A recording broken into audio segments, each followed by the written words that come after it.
Jude, tell me. Selamat datang di podcast kali ini bersama dengan saya, Cheryl, host kesayangan Anda. Di sesi kali ini kita akan membahas tentang leadership, khususnya tentang delegasi. Sebenarnya delegasi itu sulit atau gampang sih? Rasanya nggak perlu berlama-lama lagi ya. Di sini sudah ada Emal bersama dengan Cheryl yang siap sharing tentang leadership. Kuy. Nah, selamat datang Kak Emal di podcast Cheryl hari ini ya. Mungkin bisa kenalan dulu dengan pendengar-pendengar sekalian. Halo semua, kenalin aku Emal. Aku di sini owner dari Twin Twin dan Hey Twin.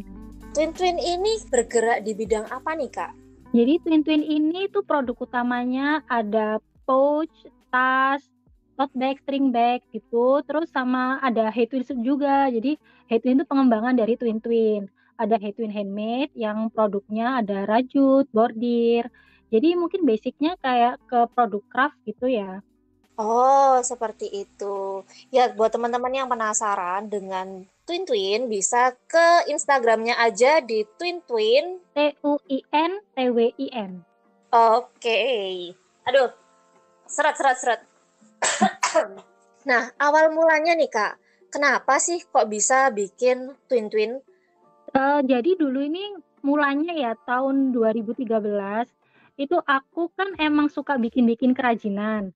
Jadi aku tuh bikin gantungan kunci flanel sama gelang-gelang, terus aku jual. Itu aku sebenarnya udah pakai nama Twin Twin, tapi masih yang iseng-iseng aja, belum kepikiran mau dibikinin bisnis yang serius atau gimana-gimana.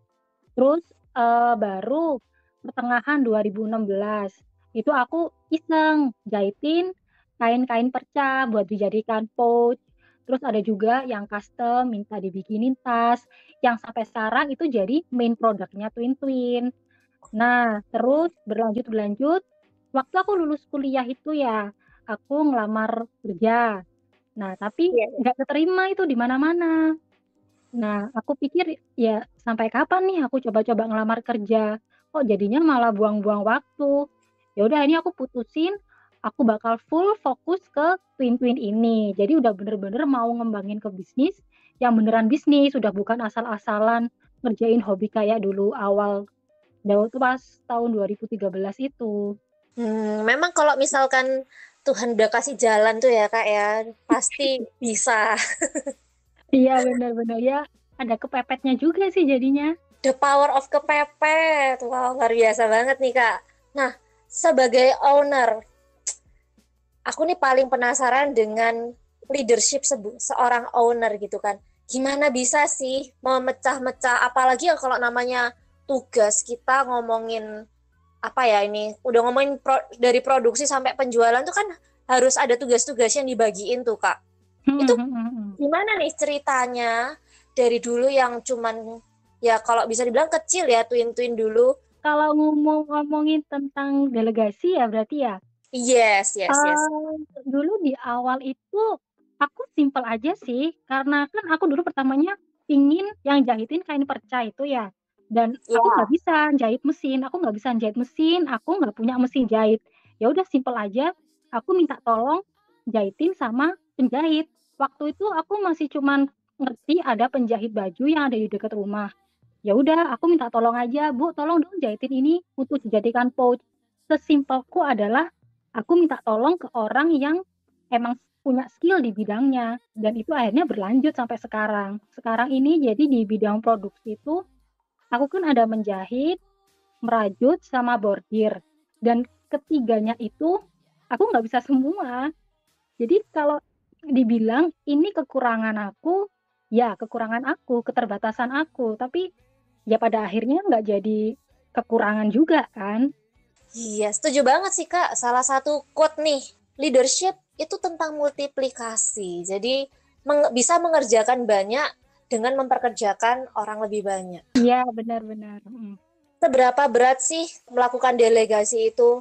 Kalau misalkan kita ngomongin ke pemimpin-pemimpin zaman now ya, kalau nggak zaman now aja sih dari zaman dulu, katanya berat banget gitu untuk ngelakuin delegasi. Kelihatannya berat banget kalau misalkan harus tugasnya dikasih ke orang lain gitu.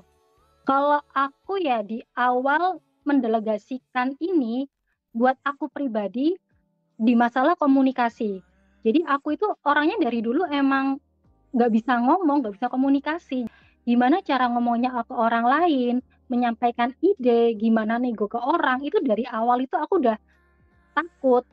Jadi tapi karena mungkin karena terpaksa juga, akhirnya lama-lama ya udah kebiasa aja.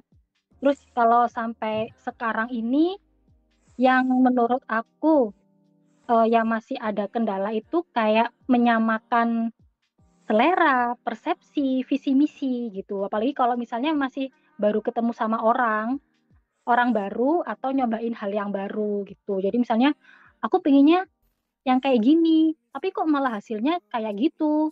Aku pengen jadinya cepet, tapi kok jadinya lama gitu. Dan itu yang perlu dikomunikasikan sih antara keduanya. Wah, kalau ngomongin komunikasi nggak pernah akan ada habisnya nih, Kak. Iya benar-benar. Kalau misalnya kakak bilang B, ternyata yang dikerjain A, kita juga bisa apa gitu ya, Kak. Nah, gimana nih tips buat teman-teman yang juga kepingin merintis bisnis seperti Emal? Kalau menurut aku nih ya, kalau dari delegasinya, kita ini manusia ya, kita tuh nggak mungkin bisa ahli di segala bidang. Kita juga nggak bisa 100% full penuh dengan keahlian. Jadi ya realistis aja, sadar gitu sama kekurangan diri kita.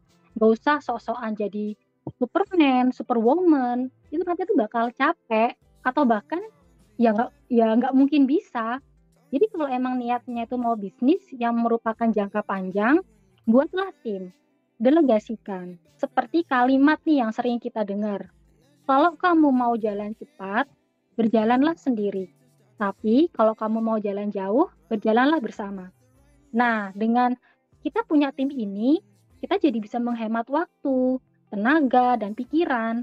Jadi kita bisa mikir hal-hal lain seperti ngembangin bisnis kita, cari relasi, atau malah ngembangin diri kita sendiri ini.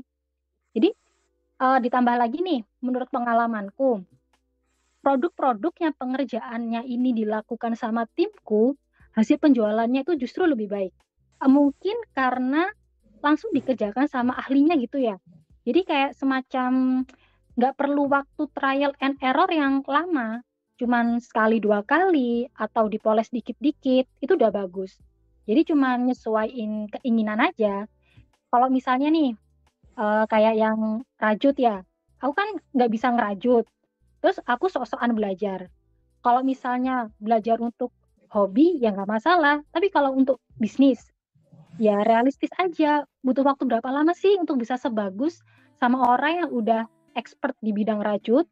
Sebulan, 2 bulan tuh belum tentu bisa bagus. Butuh waktu setahun, ya mungkin kita bakal kalah sama pesaing-pesaing di luar sana. Ini baru belajar rajutnya doang, belum kayak ngembangin produknya, masarinnya, belum mikirin yang lain. Jadi bakal ngabisin waktu sama tenaga gitu sih kalau menurut aku. Wah, memang kalau bisnis ini harus quality over quantity gitu ya, Kak ya. Semuanya harus dikerjakan secara efisien. Iya, kerja keras bagus, tapi kalau bisa kerja cerdas, ya kenapa nggak kerja cerdas aja? Setuju banget nih sama kata-katanya Emal. Kerja cerdas dan kerja keras. Oke, sampai di sini dulu ya podcast kita hari ini. Thank you Kak Emel sudah join. Iya, thank you juga, Cheryl. Bye-bye. Iya, bye.